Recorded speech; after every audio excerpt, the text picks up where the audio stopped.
Oh, name game tayo ah. Oh, let's go. Oh, alam nyo ba ang mga churches na ito? Hindi ako magbibigay ng clue guys. Pero definitely lahat ito ay nasa Luzon. At marami sa Metro Manila. And karatig na lugar. So yun guys, maaring kung napuntahan nyo na ito ay familiar na kayo. Sige nga, magbigay nga kayo ng inyong napuntahan dito. Kung saan itong napuntahan yung mga churches na ito guys. Ang gaganda kasi ng mga insides ng mga churches guys, lalo na yung mga luma para sa akin kasi yun yung na-appreciate ko sa mga ito. Yung alam mo yung architectural designs, yung historical connectivity ng natin dito sa mga churches na ito. Alam mo yun, yung gano'n yung historical importance ba. Alam mo yun, napakaganda kasi may mga magagandang kwento. Kaya yan, na pinagkukunan ko ang mga ito guys. Sige nga, ilagay nyo lang guys, pakicomment na lang kung ano yung napuntahan nyo dito.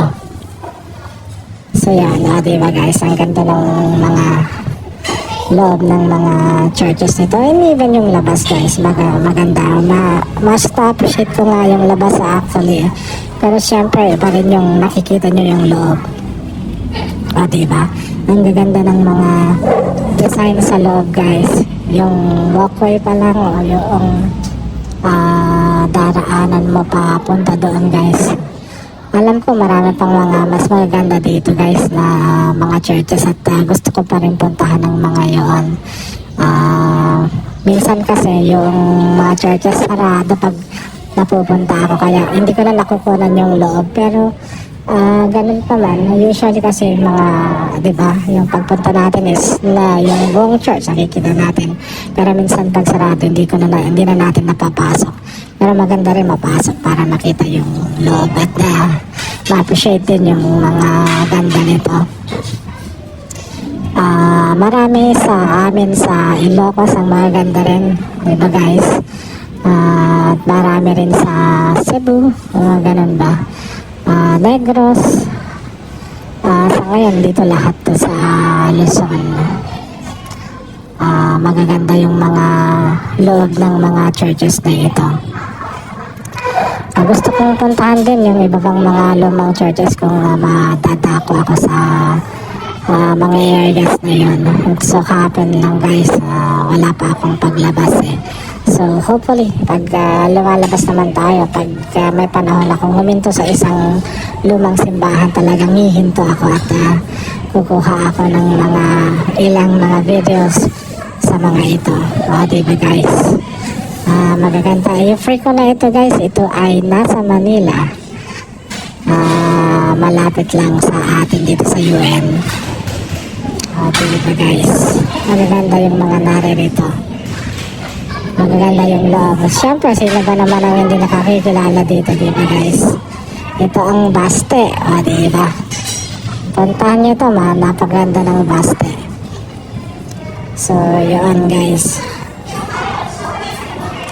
diba? Ewan ko sa inyo kung na-appreciate nyo rin yung mga loob guys. Pero para sa akin, definitely na-appreciate ko yung ganda nila. Maganda kasi sa akin yung arkitektura ng mga simbahan, especially mga luma guys. Sorry sa mga yung biases ko, pero sa akin ay mas prefer ko yung mga lumang simbahan. Mas nagagandahan kasi ako guys sa mga lumang simbahan kaysa sa mga bago. At eto naman itong malapit sa Manila Cathedral, diba guys? Yan. Ito Manila lang ata ito, kung hindi ako nagkakamali. Yes, nasa Manila lahat. Itong dalawang itong binanggit ko. Alam na this, diba? Napuntahan nyo na rin ang mga ito, kaya most likely may idea na kayo. Diba? Ang gaganda. Sino ba naman ang, diba, hindi nakaka-appreciate yan? Ang gaganda kasi ng love, diba? Ang saya.